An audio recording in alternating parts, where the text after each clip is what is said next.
La panca piana, uno degli esercizi più amati da chi frequenta la palestra, rappresenta senza dubbio una sfida, ma completare una serie con successo stabilendo un nuovo record personale è una grande soddisfazione. Tuttavia, proprio come nel Monopoly, è importante saper reagire in caso di imprevisti. La casistica più comune che vedremo oggi riguarda quel momento in cui, durante una serie, non riusciamo più a sollevare il bilanciere. Un evento che sarà sicuramente accaduto a qualcuno di voi e che in cuor mio spero non vi accada mai. Ma quindi, come dobbiamo comportarci in questo caso? La risposta a questa domanda dipende innanzitutto dalla tipologia di panca a nostra disposizione. Se la panca è dotata di safety rack, ossia i supporti di sicurezza regolabili, la soluzione è molto semplice. Basta regolarli all'altezza giusta e far cadere il bilanciere sui supporti. In questo caso la sicurezza è garantita e non ci sono rischi di infortuni. Se la panca non ha i safety rack e abbiamo qualcuno che si offre di farci da spotter, riusciremo a completare la serie e nel caso peggiore il compagno solleverà il bilanciere.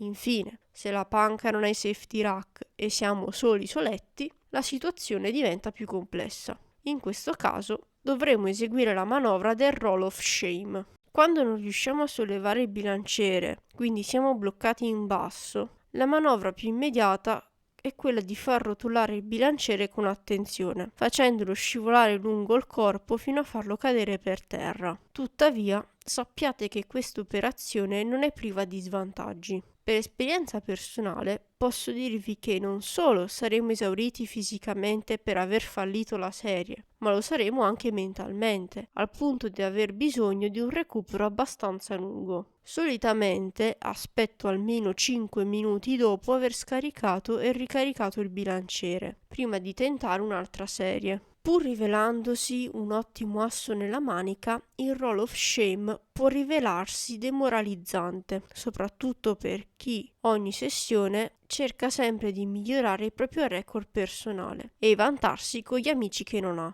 Tuttavia, a differenza di quanto si possa intuire dal suo nome, questa manovra non ha nulla di vergognoso.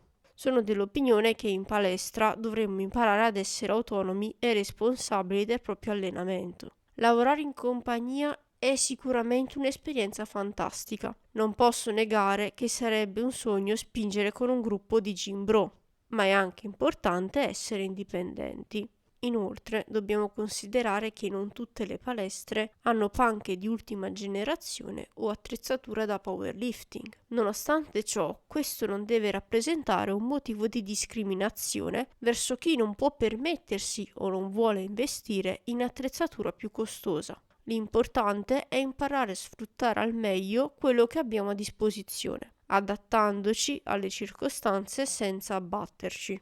Un'altra tecnica di cui avrete già sentito parlare consiste invece nell'inclinare il bilanciere e far cadere i dischi prima da un lato e poi dall'altro. Questa manovra non mi fa impazzire perché presuppone di non fissare i dischi con le molle, rendendo l'esercizio ancora più instabile e pericoloso. In palestra, Il denaro ha sempre ragione. volevo dire, la sicurezza prima di tutto. Seppur non esente da difficoltà, il Roll of Shame si rivela un asso nella manica da giocare quando ci troviamo in difficoltà e non riusciamo a chiudere una ripetizione in panca. Non buttatevi giù e non perdete la calma. Ricordatevi che la palestra è un luogo di apprendimento e crescita, dove ognuno deve fare i conti con i propri limiti, ma anche con le proprie capacità di adattamento e resilienza.